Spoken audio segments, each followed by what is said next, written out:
Hello and welcome to Teaching My Cat to Read, the very serious book review podcast. I'm Eli. I'm Em. And I'm Lottie. And this week we're discussing everything about The Murder at the Vicarage by Agatha Christie.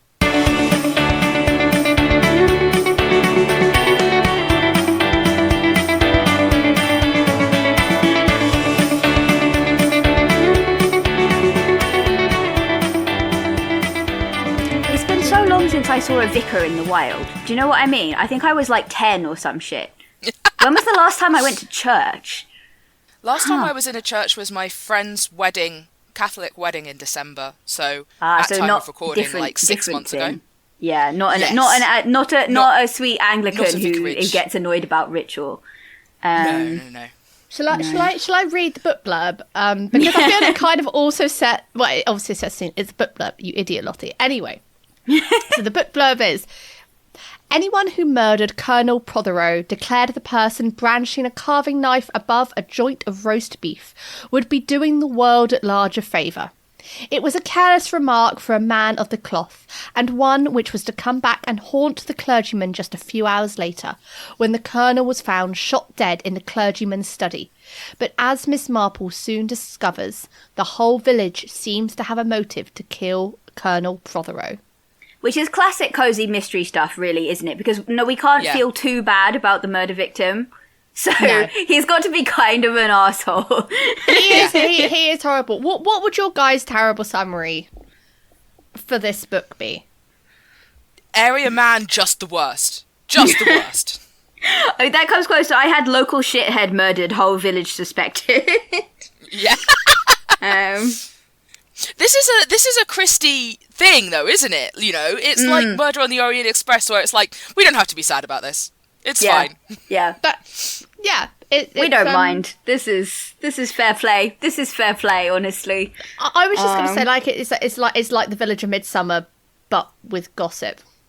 with gossip. Nobody's ever been killed with a wine trebuchet in a Miss Marple novel. I'm just putting that out there. So I've never read any Miss Marple before this. And when I was going into it, sort of expected it to be following her. But she's almost like a secondary character in this. Yeah, Which I found really interesting. Like, she's sort of just doing her thing off by herself and occasionally telling the point of view character what she notices. But not everything. Yeah.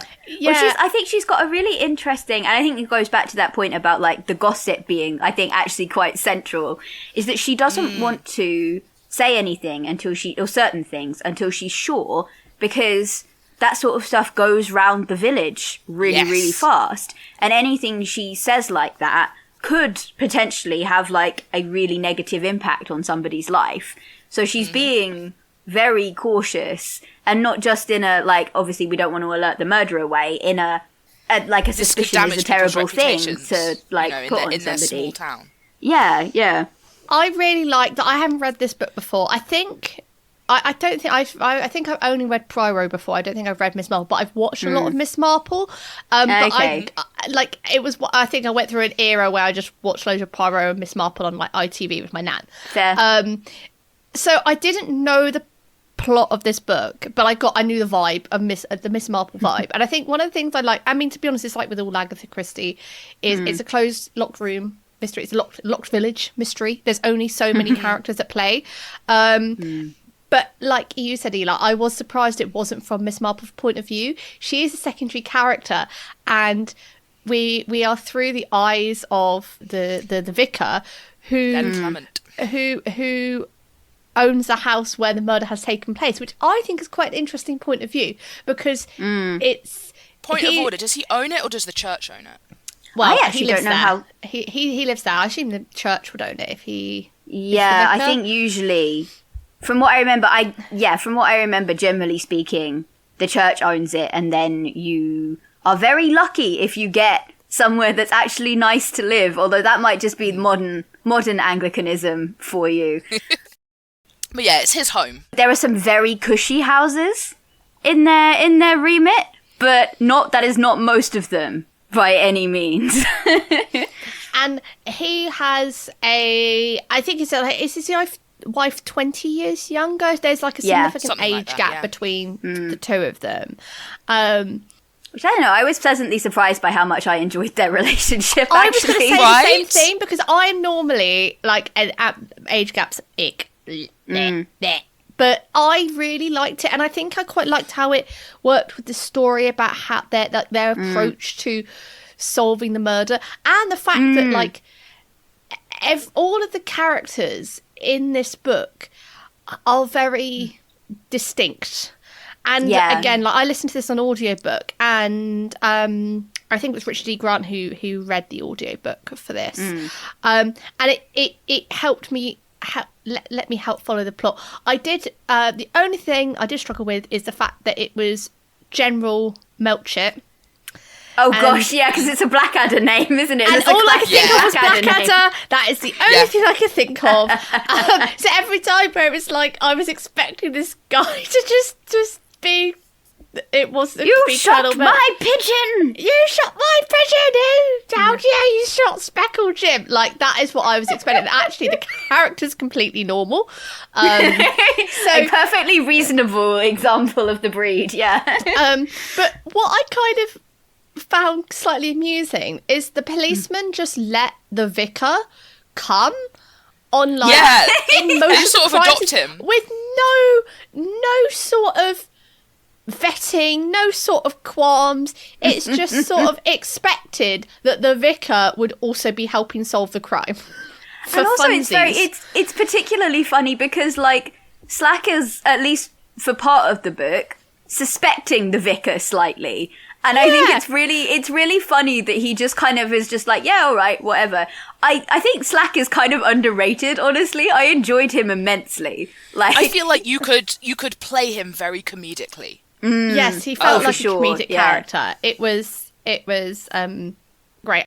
I'm trying to remember if I had read this before, because the thing is, I went through an Agatha Christie phase as a teenager, but I remember I read at least one Miss Marple because I didn't like it, and I remember my mum being really surprised and being like, no, Miss Marple's so cool because she's like an older lady and she's observant and everybody underestimates her. It's really cool. I think you'll like it. And I did not get on with it at all. I also didn't like Poirot, kind of wears I think. off fast to me, like the whole she's underestimated by everyone. It's sort of, I don't know. That wasn't compelling to me. I feel like at the time it landed, when I read it, it landed to me a bit like, you know, Vimes's rant about the one insult to the rich variety of the human experience. Yes. You know, all of the, well, I've seen this before in this way, so I think I know the answer now. Which this time didn't rub me up the wrong way quite as much. I think because she's very, like, judicious about laying blame. And she's clearly not, that's not why she's out to do this, you know? But yeah, I mostly read ones that weren't Poirot or Marvel, which means things like, you know, they came to Baghdad and stuff. This one's kind of funny, actually, because I was having, I think it was the last time Tristan had COVID, Eli. I needed cozy mysteries with my locked-in dinner. And I put on Miss Marple. I started at the beginning, which the TV show starts with this one. I had completely forgotten that we were doing this for the podcast. So I was like, oh yeah, this is fine. I'm sure it won't be one that we're doing. They probably just made one up for the ITV, you know. No, it was this one. So I was spoiled, fairly early on. But, I must say, did not detract from the reading experience at all. I enjoyed it immensely. What did you think of the adaptation versus the book? Because I didn't have time to watch the adaptation. Oh man. Okay, so I also did not watch the adaptation. I think it suffered from a little touch of what the Death on the Nile adaptation, the most recent, the Kenneth Branagh one, suffered from. In that, they were a bit like, this won't be interesting to people unless we, like, gussy it up a bit, you know? So they gave Miss Marple, like, a tragic backstory where she's having an affair with a married man, and they made Dr. Stoner like a Nazi, I think, like a war criminal that they were trying to hunt down, you know. I don't love that. Oh no, not Dr. Stone. Sorry, they were looking for Colonel Prothero's the war criminal. Sorry, I'm getting my what's it? Maybe we should have done a dramatis personae after all, because I can't remember who anybody is. Yeah, they decided that like Colonel Prothero was a war criminal, so we extra specially didn't have to feel bad about him being murdered, and that's why Dr. Stone and Miss Cram are there. And I kind of, on the one hand, I think I mind the Miss Marple thing slightly less, and I feel like what they were trying to do was give her the Mrs. Lestrange plotline a bit, or like kind of make her be sort of a foil or a mirror to the main couple, as a way of kind of, I don't know, I guess it's a theme. It is a theme in the novel. The kind of like, what's the right thing to do in that circumstance kind of thing. Well, you have the whole thing with the Doctor talking about whether or not it's moral to hold someone accountable for actions they took while not compos mentis, right? Well, and I think for me the thing with the Doctor is more the like, well, this has played out for the Colonel before, right? A wife has left him before, like not for somebody else, just because he's an arsehole before, and you know Dr. Haydock, I assume, helped out with that in some way, and you kind of go like, so there's a way out of being married to the Colonel that doesn't involve making yourself a suspect in a murder investigation necessarily. Yeah. But both of his wives are suspects, which tells you something probably. But yeah, so I don't think the changing the Miss Marple backstory made that. It's not doing the exact same thing, but I can sort of see why they did it. I hate it. Honestly, I'm trying to respect it, but I kind of hate it because like, I don't know, man. Why'd you gotta keep putting my funky little detectives in romances to make them relatable? I wasn't having a problem relating to them. They just gave Benoit Blanc a husband, and then it was good. You know, like just do that. Yeah, like I don't mind it, but it's kind of like I'm kind of offended by the implication that we wouldn't find her relatable without. It's humanizing that she had a tragic love affair, and it's like lots of people get around being human beings without having love affairs, Exactly. You don't have to demonstrate a capacity for romantic love to be an interesting detective character. Fuck off. Like that's always something that I think about this, and also the other Agatha Christie novels. It's not about like the lead detective. They don't have romantic interest. It's about the crime and solving the crime, and the simplicity of the prose of the book.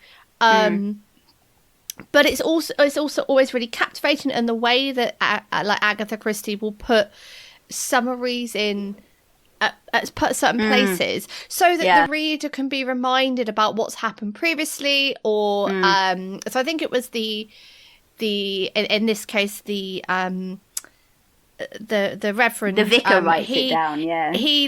Clement he went through, like I say, I wrote out a summary of what happened, and this is what happened, this is my list of what's happened. But it gives the reader that opportunity to revisit what has just happened. And I was so grateful for that, because man, I got confused with this person said this, and we never know what time it was that anything happened, so you've got to keep like three different versions of reality. You've got to like in your head at infer once. it from like when you've got to remember when the fishmonger's boy was when the church clock struck 6:30, in order to have any idea when any of the possible gunshots happened. Or it's like one of those logic puzzles. I felt like sitting down and starting to try and write some code to try and figure it all out. I've got to say, I appreciate this. If this was one of those rare instances where Agatha Christie's neat little summaries, which I love. It's a wonderful feature. I enjoy them immensely. It did not help me at all in this one. I am absolute dunce when it comes to like complicated time things. Like, is the fact that the clock was already back a bit significant? Because, like, Slack makes a big deal of, like, why didn't you tell me? Well, I thought it was because... Did the clock get changed at all, or was it just like that because the vicar's always late? I don't... No, it was because the vicar was always... I've got 2 points about this because it's kind of funny you say that. So the vicar, because he was always running late, he put the clock Hashtag 15 relatable. minutes early. So he always turned up 15 minutes early to things, Or earlier than he would have. or earlier than he should have. So he would never turn up late. But and so there was this whole like side quest because there's a note with the body, and they assumed that the person who written the note didn't know about this 15-minute time difference, and so had written down, I think it was like 20 past 6. Yeah. And actually that is 5 past 6 because it would have been 35 past because it was 15 minutes early. Whereas in fact, because the note was planted, the person who did the murder knew about this 15-minute time difference, so it does make an impact. And weirdly, I could follow that, but having just had a doing the edit listen for the Harrow episodes that we did, Oh I'm my like, God. why the hell do I understand this and yet I couldn't get my head around an out of chronological order plot? Like, it's weird. No, Harrow is so confusing. But no, it's like, and I think it's confusing, but it's deliberate. like, it's like one of those weird things where it's sort of, like brains are different, and that's good. Yeah, you know, it's Harrow fun, is yeah. not just confusing; it's disorientating. Yeah, and I think that I mean, it took me a little while I didn't work out who done it. I couldn't until it got to the end, and I'm thinking, oh, hang on a minute, it's more than one person. But and so I didn't think, oh, I know who the red herring is, and I know that it would have been the person, spoiler alert, who did the murder was the wife, the second wife, and her lover. And the only thing I couldn't work out if like he'd set her up for it, so he'd get married, she'd inherit, and then he'd divorce her to get money. That was the only thing I couldn't quite work out, if he was trying to play her as well, like long game it. Yeah. But one thing I did love is that the fact that, so in order to commit this crime, she had worn a particular outfit to make it look like that she was to deliberately. She couldn't walk have past hidden Miss the Marple's gun house anywhere. to show that she couldn't have hidden a gun, and therefore in order Evidently, to do has that, not like, heard of the Jack Harkness sort of secret method, like yeah. so it was kind of it was kind of amusing to me that it plays into the fact that this is a small village, gossip in the village. I think if you've grown up in a village, but specifically where this is in the UK, like if you have a tiny village, everybody knows you're like, you know, you could sneeze one day and you'll get round to go for a dog walk later and be like, oh, I heard literally you one of the sneeze. plot points is somebody thinks she heard somebody sneezing. Yeah, And it's exactly. So it's I quite like that about Agatha Christie, because it is also, I feel it's such a I don't know if you want to compare it to the Agatha, or maybe we can hold that question for later, like the comparison. But I kind of want to, I because it is a detective novel and we have done many detectives in the past, I want to ask a fun question. So first fun question, what would Benoit Blanc do? How would he solve the crime? And then secondly, Sherlock and Watson, how would they would they help or hinder the investigation? So I feel like Sherlock has been in the attic like since before the murder happened. Watson is staying at the inn with the archaeologist and his secretary, and is like doing like he does in Hound of the Baskervilles, where he's just kind of meandering around and everybody's like, oh, there's a charming new doctor in the village, let us find out what he knows. Oh, and he'd be Meanwhile, able to corroborate the half an hour, like that. Everyone's like, oh, you know, doctors. Hey, Doc doesn't know what he's talking about. Yeah. But another doctor would probably help. Yeah. Whereas Holmes is like up a tree in the woods, full tapetum lucidum. You know, he's in the attic when Lettuce slashes the painting. You know, like I bet he clocks immediately that Mrs. Lestrange is the ex-wife. Yeah, that wouldn't surprise me. Oh, that's the thing. Thinking about like this is because I've read it twice because we had a little scheduling snafu, and I forgot we were podcasting, and these guys messaged me like, "Hey, you gonna come and record?" And I was like, "I haven't read it." So this is take 2, and I have read it now. Woo! But you've read it twice. I read it twice because I'm currently like the brain fog. It's eating my memory. So I was like, I literally don't remember a single thing that happened in this book. I should probably reread it again before we record. And it's so funny to me how many of the red herrings and stuff Miss Marple has already called before the murder even happens. Mm-hmm. Like that first tea with the vicar, it was like, was tea and scandal, as Griselda said, which I thought was quite charming. Like, she's called what's going on with Stone. She's called, that the Colonel had another family and that's going to be, like, relevant in some way. She's called that there's something up with whores and kind of, like, the sort of thing that is up with whores. Which is, like, most of the confusing detail, I think. And she already knows. She's already like, oh yeah, I have an apposite anecdote that this reminds me of. You know, which I thought on a reread was very, very funny. I was just like, why do we have this whole book?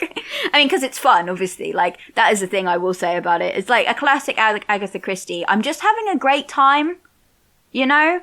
It's easy reading. I like all the characters. I liked the voice of the narrator. Yeah. Yes. I found him quite endearing, actually. Yeah. And I kept thinking that I wouldn't, because every time in the first chapter I got to that line about trying to improve Griselda, which felt very Mr. Collins yeah, but it's like, me. As you go on, it's like he feels like he ought to feel that way, but he doesn't actually feel that way. Yeah, and like he's actually having a great time with his wife, who's like irreverent and makes like hilarious like references to biblical and Christian history things that like are not to do with what's happening at all, or like she's trying to get on his level, you know, but she's being very funny about it.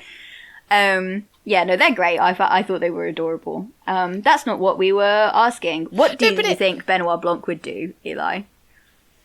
God, I don't know. He would charm all of the little old ladies immediately. Yes, he would get invited around to tea at all of them. Yes. He would immediately become one of the gossipy hens. Absolutely. He actually doesn't want to leave. His like whoever brought him in is like, hey, we've got a murder to solve, and he's like, no, cake. We're doing tea and cake right now. Come back later. I have tea and cake. And he would just like completely sort of inadvertently just find out all of the stuff that's relevant, like, you know, the whole thing about Redding's gun and like, you know, the fact that he had a silencer and all of this stuff. Like, I bet he would, you know, he would just he wouldn't even have to try. And I was going to say, like, something I find not slightly amusing in like on reflection is that a lot of this information is it is all based on gossip. If you know all the gossip, you can work out who solved. You can solve the murder. Yeah. Can you imagine the like non-verbal? Sorry, yeah. So sort of, you know, if you say, oh, I saw so and so go down the lane at like this time. Oh, did you know that I saw so and so go down the lane at this other time? Oh my goodness, are they going to go meet each other at this place at the end of the lane? Like that kind of inane gossip is what solves the crime, not, you know, actual forensics. Can you imagine just like the non-verbal conversations that Benoit Blanc and Miss Marple would have? Like somebody says something that sounds completely innocuous and like not like inane, and they're just having like a face journey at each other. Yes, I love that phrase, face journey. That is great. Yeah. No, I think he'd do that, and I think I had an alternative because I can't decide if it's funnier, right? If Benoit Blanc clocks Miss Marple immediately, the way the vicar kind of already has done and knows like she's the sharpest knife in the drawer, and you know, she's one to listen to, you know, because she's usually right. I can't decide if it's funnier if Benoit Blanc clocks that immediately and it's like an immediate team up. Or he gets all the way through the murder and is feeling really proud of himself for having solved it, and then Miss Marple kind of like materializes behind him, like she does when I think it's when Melchett and the vicar are talking about whores towards the end, and she's just there behind them and they weren't expecting it. Where they and find she's like whores, solved it. And she's like, "Oh, I'm here. I came to help. I heard the ambulance." And it's like, "Why are you here?" And it's like, woman, are you psychic? And it's like, no, you called me first. It's like, of course they did. Of course that was her number. I'm, sure. Yeah. But it's, I think she's actually just got wiretaps on everybody in the village. I really like the image of her. With her radio headset on a wiretap to everybody. I just love the image of her just materializing behind Benoit Blanc and being like, oh, so have you solved it? And he's like, yeah, I think so. And she's like, oh, good. You go first, and then I'll tell you what I think happened, And she's been there the whole time. I don't know how Holmes and Watson would fare with this one, actually.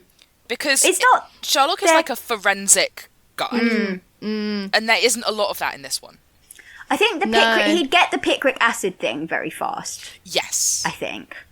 I feel like the time stuff, the being meticulous about time, maybe would.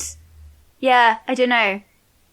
Yeah, he's off living in the barrow, getting hold of the gossip, the necessary gossip. Yeah, I would agree. But that's what Watson's for.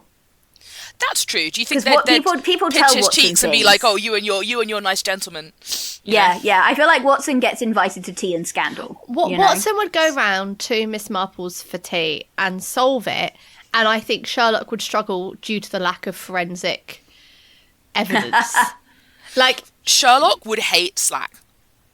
I think. Yes. To be fair, I don't know. Yeah, just compare and contrast Slack with the guy the policeman in Red-Headed League who's like, he's a lobster. He won't let go of somebody. Like, he's not very smart, but he will figure it out eventually, sort of thing. Well, I tell you what, I feel like, and I don't know whether this is just, I'm reading too much into it, maybe a little bit, but there's a thing I noticed with this one, that there are a lot of people who are pretending to be much more stupid than they are. Yes. Like, Lettuce is, and Mrs. Gladys Prothero Cram. is, and... No, wait, is she Gladys Cram? Yeah, Gladys. Yeah, Miss Cram is, like, a lot of the servants are, like Mrs. Archer is, and it's... Honestly, I think to a certain extent Griselda as well.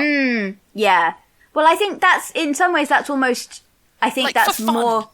I think that's almost more a Miss Marple thing, in that because she's kind of like frivolous and like makes fun remarks and stuff, it's easy to miss that she's actually quite smart, rather than, I don't know how much she's deliberately playing that up. I don't know.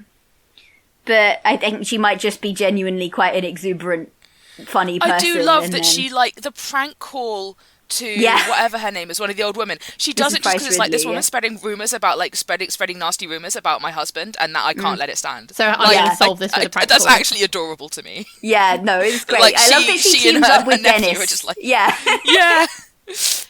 Oh, it's very cute. I also love that like, that's a fun one, because I think it doesn't turn out to be relevant to the murder, but I think it's a really interesting blind spot for the vicar to have, that that doesn't get to him at all. Like, for all that they say, oh, a whiff of suspicion and everybody knows, but he genuinely thinks that Mrs. Price Ridley's made a mistake, and he doesn't at all twig that she assumes that he stole it because of the way he fobbed her off, and it doesn't occur to him to think of Hawes doing it either, and that's just like not on his radar at all. I mean, it's something that Miss Marple says to him a couple of times. This is like, oh, you think the best of everyone, and like, you're sort of naive, and it's funny that it's true. Well, and sometimes it isn't, because he says some very cynical things sometimes, but it's it's an interesting mix. I loved the line he had to Prothero as well about like, if all you can say for yourself is that you were just, then maybe the best you can hope for is justice and not mercy. Like, what a great framing. I was going through some of the quotes. Oh, where's it gone? I just oh yeah. So my first favourite quote. What are you doing this afternoon, Griselda? My duty, said Griselda. My duty as the vicaress. Tea and scandal at 4:30. Which I loved. And then the The other one, which is, there is no detective in England equal to a spinster lady of uncertain age with plenty of time on her hands. I tell you what, I have got that highlighted in my ebook with just a note, like, thesis statement in all caps. Yes. I enjoyed it. I like a book that has a solid thesis statement, and we're just willing to out and say it. This is the basis of one of the most famous fictional detectives of all time. Yeah, yeah. Right here in the first book. We love to see it. It's great. I mean, there were short stories, I guess, before the full novel, but I think one thing I was going to say is that if we're comparing this with Poirot, like, I think something I enjoyed is, although it's the same author, it's the Agatha Christie novel, we still have those hallmarks of it's a locked room, crime to solve. There's a certain plethora of characters. It's pretty cozy. You get that little cool, neat little summary. But it's a very different way of approaching the it's like solving the crime. Whereas I think like Poirot, he'll do interviews with all the characters and try and work out like who is lying or not in this locked room mystery. Like you say, Miss Marple, she is a secondary character. She's a secondary character. Well, she isn't actually the detective in this. She's not. She doesn't have the authority to go around interviewing people in the same way that Poirot always does, because whether or not he likes it, he is capital TT the detective. Yeah. But Miss Marple's not. She's sort of like managing up. And it's quite nice that like with Poirot you have name for his sidekick. Hastings. Yeah, that's the one, yeah. So Poirot has a sidekick who kind of, I guess, is like not a shoo-in, but like for the reader to sort of go along with the clever detective. Whereas in this book, it's because it is in the first person through the vicar's eyes, effectively.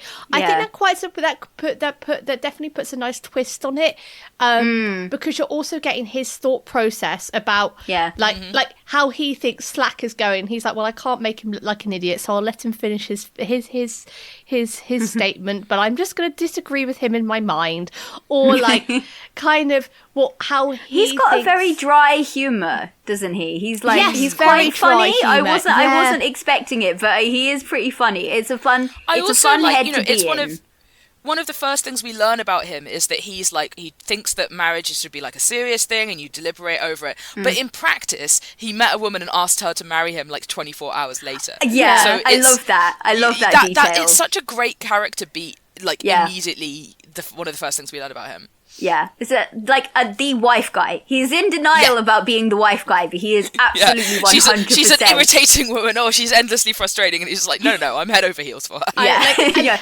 we all see straight through you. You adore her.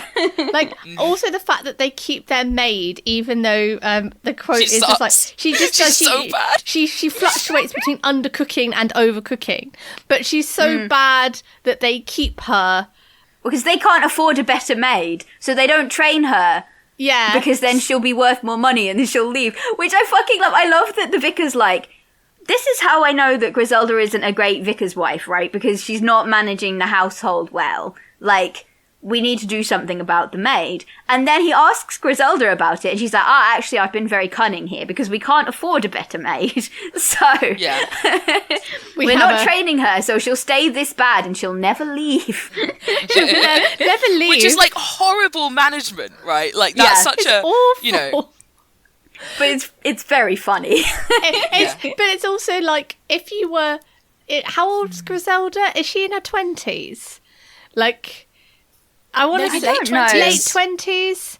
Like, she's not. She's. I just feel if the vicar's like 20 years old, I just feel like we know that she's closer to Dennis's age than she is to Len's. Yeah, like I think he's a lot older than her, but it does make me laugh that, or like when the vicar would come home and someone is sort of there to be like, I need to talk to the vicar, I have problems. And he's like, and sort of in his internal monologue is sort of, all right then, let's get on with it. Whereas outwardly he's like, oh yes, of course, come in. I'm the vicar. I will.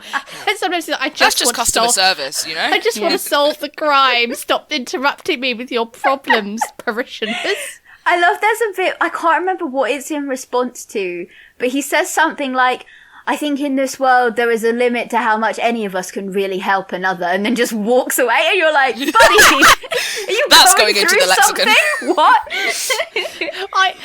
I also really enjoyed that.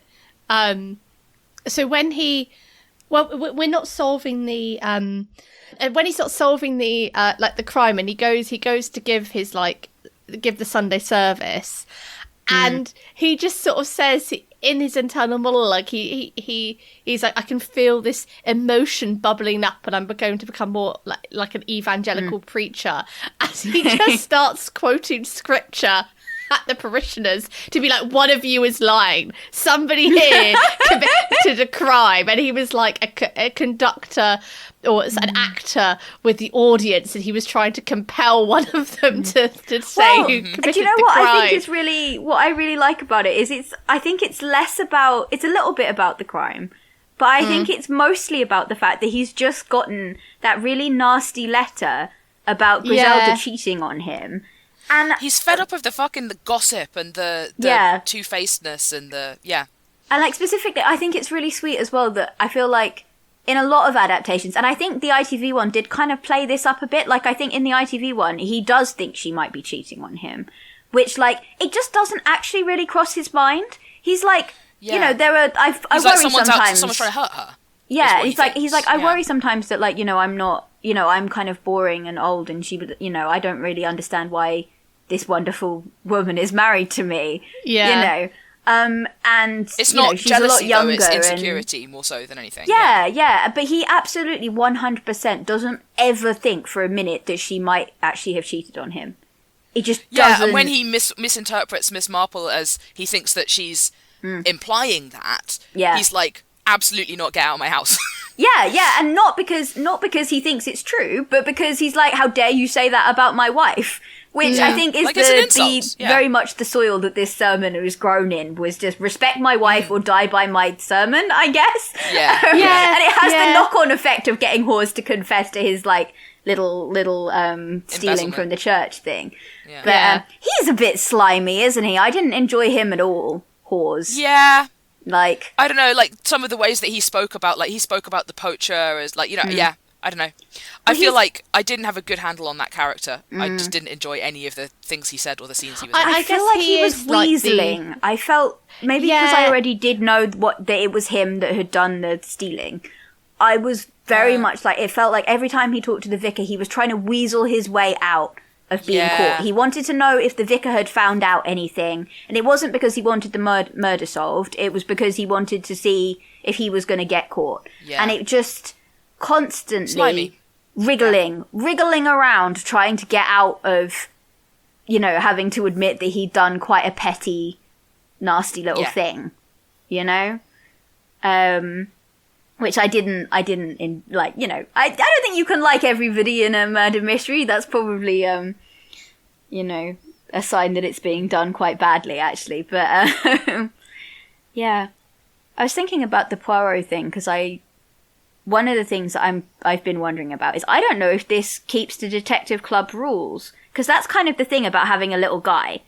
There's the little guy who's telling the story, who isn't the detective, is like a feature of I can't remember who came up with it, the like 10 rules of detective fiction or something. You're not allowed to have evil twins, which I think is very sad. But one of the things is that Elementary does that so well, because they're twins but they're not identical.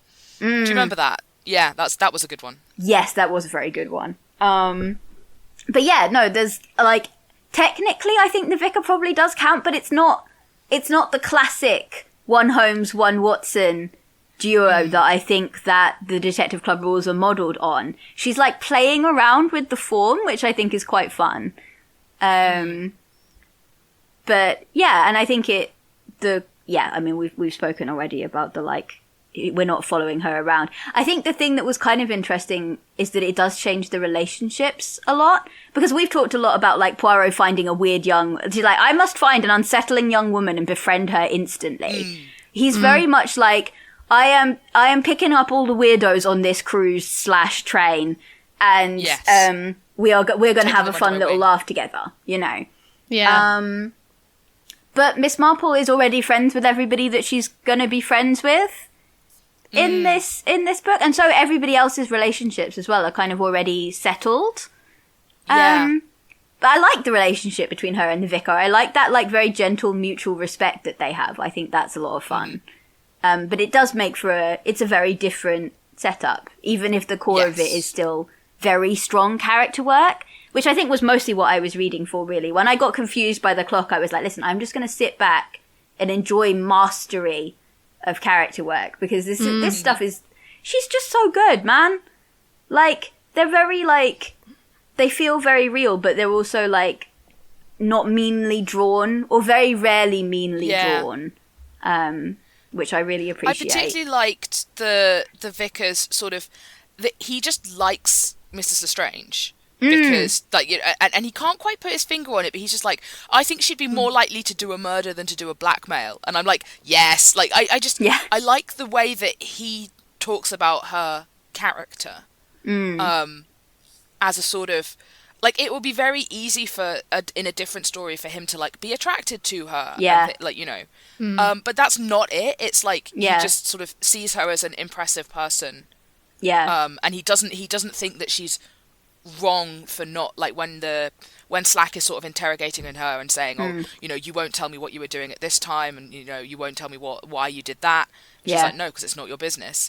And, like, the vicar's kind of there being like, he is being there. He's got a little flag that he's waving in his mind, and he's like, he's cheerleading. You know, he's like, exactly.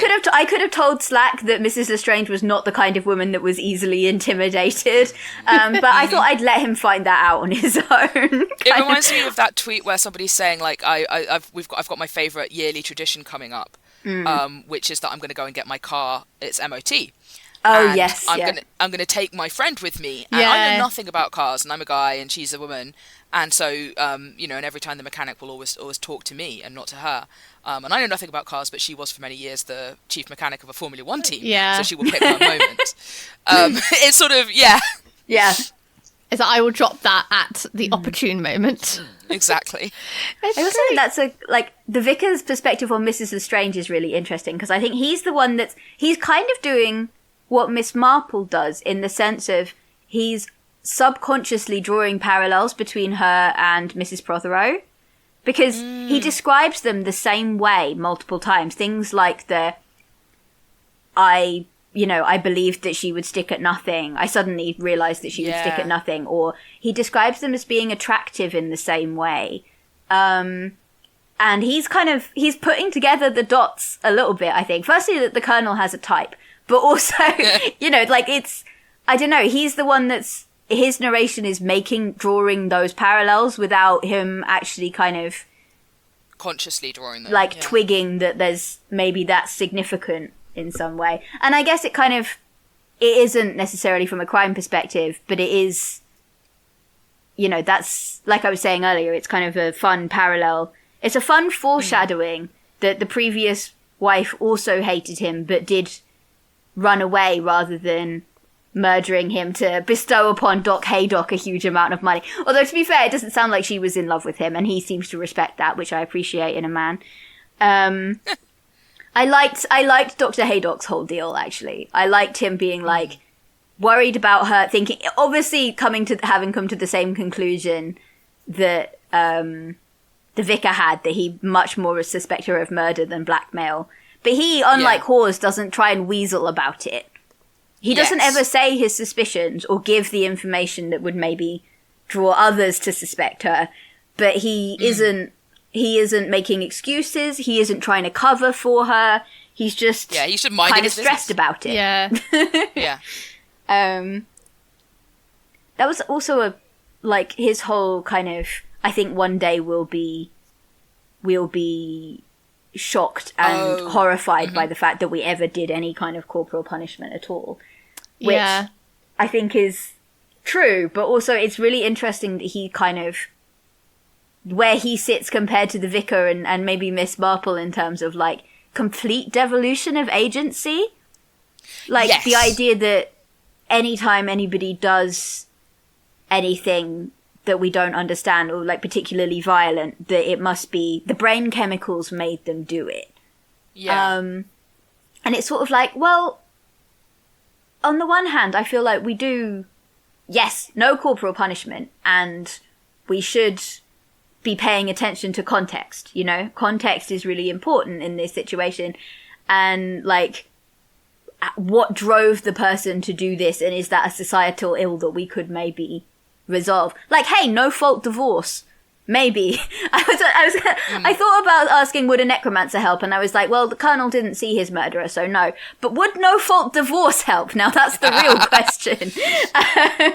The other thing about the Doctor's attitudes towards that is that, like, he sort of says, he voices this to the vicar in a sort of, like, a bleak moment, and it's sort of, you know, clearly something that he thinks about a lot. And what he puts forward is what looks like a very sort of decided case, like argument.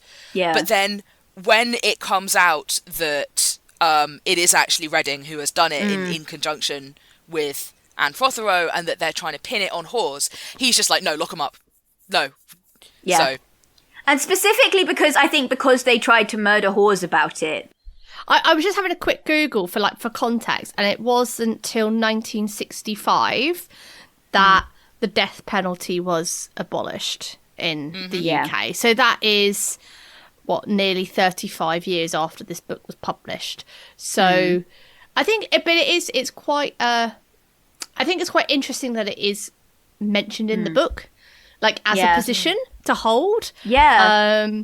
Which is another thing why I like Agatha Christie. I think it not only is like a cozy, fun crime read, but it allows you as the reader to go and read these like wider contextual things. Like, for example, the encephalitis that man had. That was encephalitis. Yes. That was a pandemic in 1915 to 1926. And people would have their they would either get better and be absolutely okay, or they would get better but they would have brain issues as a result of having this illness. Well, because encephalitis is just like swelling of the brain. Yeah, swelling of the brain. And all sorts of stuff can go wrong as a result of that, or like inflammation of the brain. It's one of those things where, like, when it's like the fact that obviously this book was published in 1929, so it's quite recent, so a lot of people at the time would be aware of this. I had no idea that this was a pandemic at all until I read this book. I didn't know it was real, because it comes up in Sandman, written by he who shall no longer be named. But it also comes up in like medical dramas every now and then as well. Okay. Like all this rare kind of encephalitis. Yeah. I thought it was made up for Sandman comics. I didn't realize it was a real thing. No, it was a real thing that was in Europe. So yeah, but it's I think it's one of those things in context, like putting this book in the wider context of when it was written. Much easier to do with this book than say a Bronte novel like that I find. I think we discussed. I think it's too distant in a way, isn't it? I think there's too much you'd have to, just in terms of social norms, like the social norms of the 30s are so much closer to ours than the 1830s. I think also the language is easier. Yes, I think that's very true. I also think we've all met and like had people in our lives that were around in the 30s or the 40s, like our grandparents would have grown up then. So it doesn't feel so far removed, and potentially like some of those values have like passed, that you're aware of them in a way that you and also like small villages changed far less rapidly than cities, right? Like, I sort of feel like I could go to a small village and there'd be a very similar vibe. 100%. Like, right? As someone who grew up in a small village, this is small village vibe written all over it. Like, it is. Yeah. Everybody in a way knows, that like wouldn't be true of London, for example. It is like, you go out and when I go to, you have to write a very different crime story in London. Yeah, like when you go to, and it is even, to be honest, actually, now I think about it, like it is true now. Like if I've gone to London for work, you don't talk to anybody, you don't make eye contact, you just pretend that you just don't want people to perceive your physical form. Like, please leave me in peace. Crowds, like bleh. there. Can you tell I'm not a city girl. Anyway, and you go to the countryside, and then it's like you go for a walk, and you just say morning to everyone, regardless of like, do you know their name? No. You know what their dog's name. Their dog's name's Gary, and so that guy is Gary's dad. Did you meet anyone on your walk, Lottie? Yeah, I met Gary's dad, and everybody knows who that is. I was thinking it's funny because the main experience I think I've had, there's kind of two, is my parents, when they moved to Germany, they were in a smaller village, and it was amazing how quickly they knew everybody, but also how quickly everybody they met knew somebody they'd already met. You know, the 6 degrees of Kevin. It's 1 degree of Kevin Bacon, all the way around. You know. Which was like kind of fun. But I think the other thing is that because I used to do a lot of long distance hiking, and the thing about that is you will be dying for a drink. You'll be dying for a drink. And also a hearty pub meal that you didn't cook over like a teeny flame yourself. Which means I've awkwardly walked into a lot of tiny rural pubs with my vaguely posher British accent, and you're like, hi, yeah, I'm frightened, please give me a pie, and it's like, I would like one pie, please. the we all know you don't live here feeling is very strong.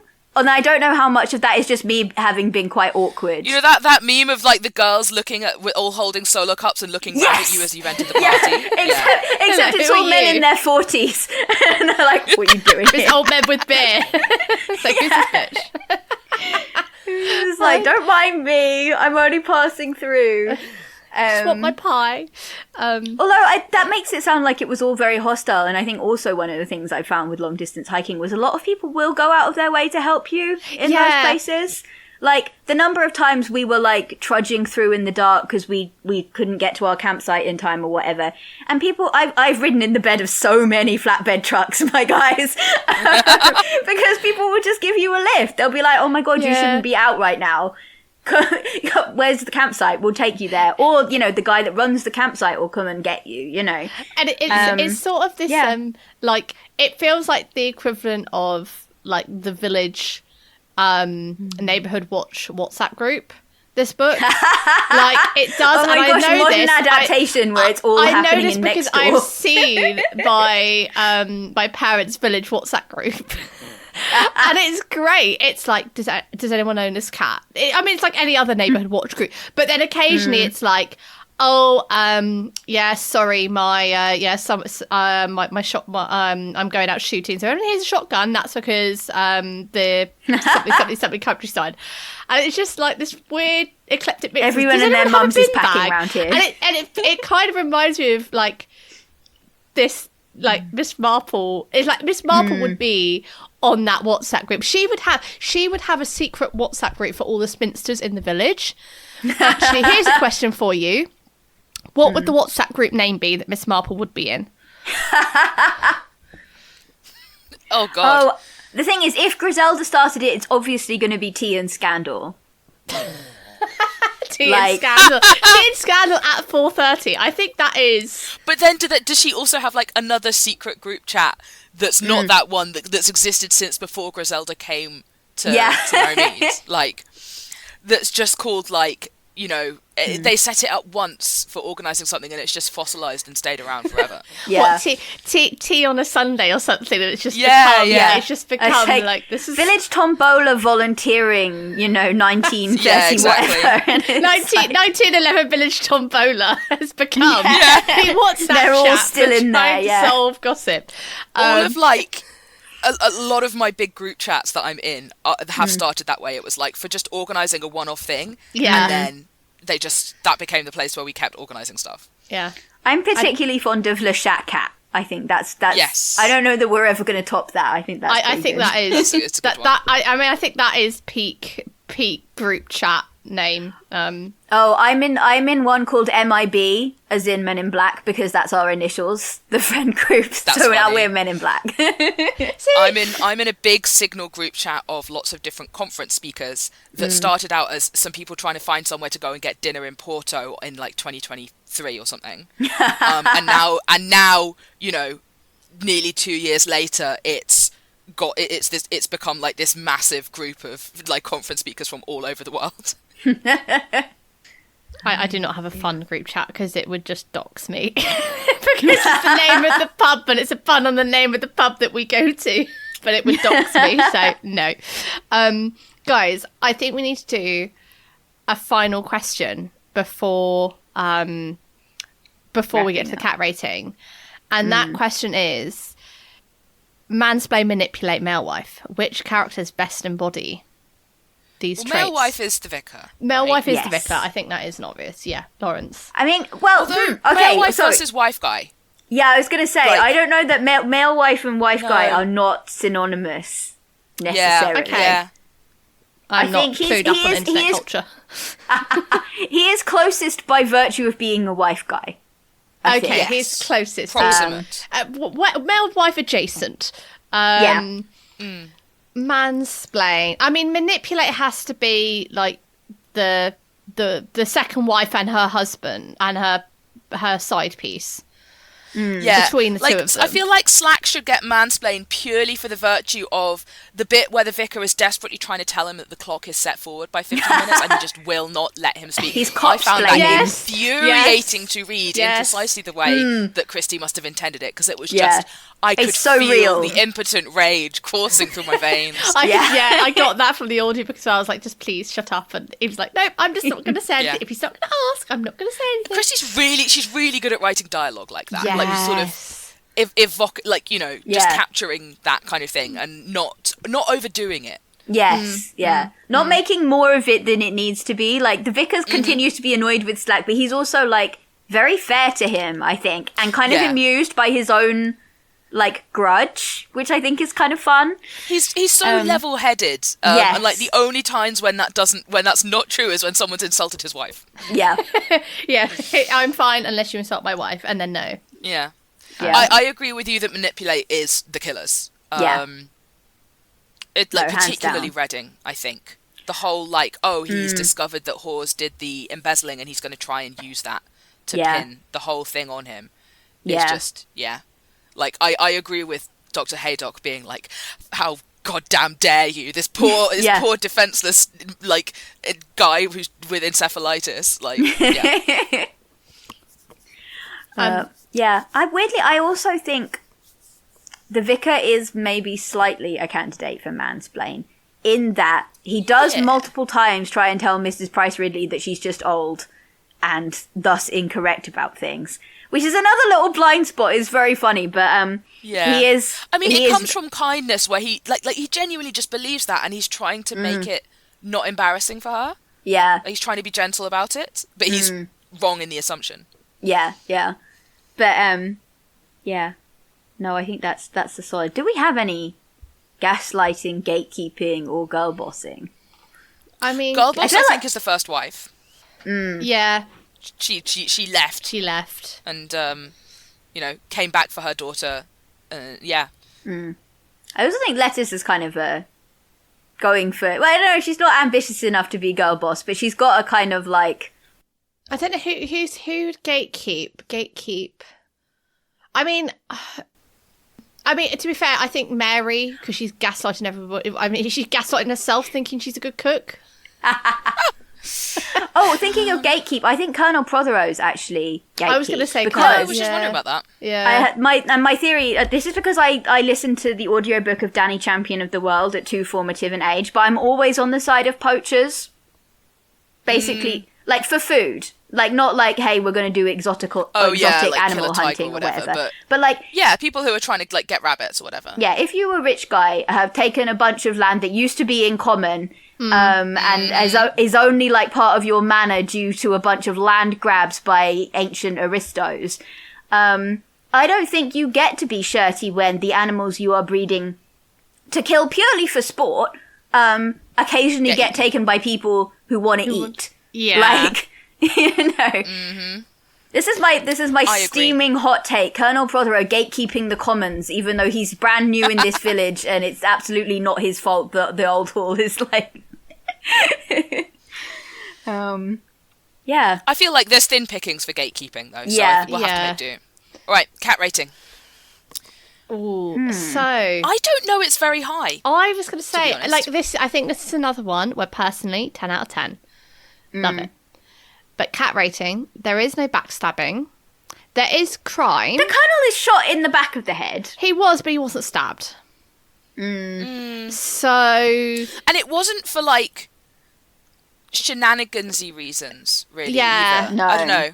It wasn't... There was no whimsy to it. It's not like Death on the Nile, where there's some really complex structure to try and wrangle money out of people, which I think she would enjoy. This is just... He's an arsehole. There's not really a sense of style about it. No. But I think she'd get on with Miss Marple. I also think there's a lot of sunlit gardens. This, You know? yeah. This is true. There's a lot of cozy cottages. There's a lot of, like... It feels like the kind of place that... Like, Merry Mead feels like a place where a cat could be quite happy, you know? Yeah. This is the kind of small village where the cat actually is getting dinner, like, 5 times. Because nobody knows Oh who my the cat God. actually belongs to. Like, except Miss Marple. Miss Marple's absolutely on it. Yes. But yeah, no, I'm happy to go with the majority on this one. I think Okay. the general coziness is quite cat what's it, and I think it because it's not grim and gritty as a crime thing. It reads a little more shenanigan-y to me Yes. than some other another more serious I think murder thing would. I But- want to give points for Lettuce spitefully dropping one of Anne's earrings. Yes, in the study. that does feel like cat behaviour. Yeah, I think I could. That would maybe make me bump it from a 6 to a 7. I don't know if that's a little high. Oh, see, I was thinking from the way you guys were talking, I was expecting to have to argue really hard for a 5. No, I think a 5. I think a 5. Oh well, I was. Oh, yeah, no, I'm happy. I'm happy with that. I think a 5. To wrap up, what else have you guys been reading, consuming, watching, would like to share with the collective? Honestly, like nothing. I sort of feel weird about that. What have I even been doing? I've been cooped up with the plague, or with sort of my spouse still has the plague, and I've been sharing air with them, so I'm still like in quarantine, and I feel like I must have spent more time reading and watching stuff, but now it's all a blur. I don't know.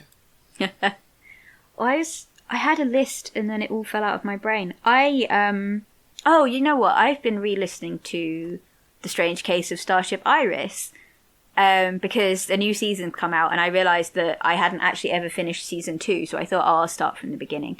And I hadn't realised it's a trip to go back and listen to it because it was one of the first audio dramas I listened to outside of Welcome to Night Vale. And I'd sort of forgotten how much it had influenced me as both a writer and somebody who now reads quite a lot of science fiction, because I think I'd very much been disillusioned with the genre, but Starship Iris is one of the things that kind of got me back into it, and it's had a massive impact on my own writing. So I was just, I don't know, listening back to it and being like, oh man, this is why my brain's like this now, which is wild. Everybody go listen to Strange Case of Starship Iris. It's very, very good. As gays in space fight the government, what more could you want? That is several things that I like. There's conlanging, there's trans people, there's hello, we have smuggler radio, lots of heists, tiny robots, space bees. It's great. Listen to it. It's good. It's a good time. What about you, Lottie? I listened to Persuasion again. Nice. So that was nice because it's a good book, and I harvested a courgette. So so that was also exciting. That is literally one it. singular courgette. I didn't know it was physically possible. I know, just the one. That's literally it. Maybe you won't be overrun. Maybe you won't be sneaking around to your neighbour's house in the dead of the night, leaving crates of courgettes that you can't cook. Just distribution Can't courgettes. bear to eat them anymore. Just strange lady line in ponds distribution courgettes. Right, we should wrap up because otherwise Rowan is going to be sad. We should wrap up. So edit. I will say, we'll all say, like, thank you so much for listening. If you enjoyed this episode, it would mean the world to us if you give our podcast a like review so we can find more lovely listeners like yourself. If you've got a book to recommend us, please do so via our website. There's a form there. Also, if you've got any questions for our Q&A for the end of this series, please also just send them over. We're coming up on... We are coming up to that time for Q&A, so yes, please put in your questions. We will answer them on the Q&A. It's very exciting. So say hello, send us a message and recommend us some books to read. Big virtual hugs, and we will see you next time. Bye!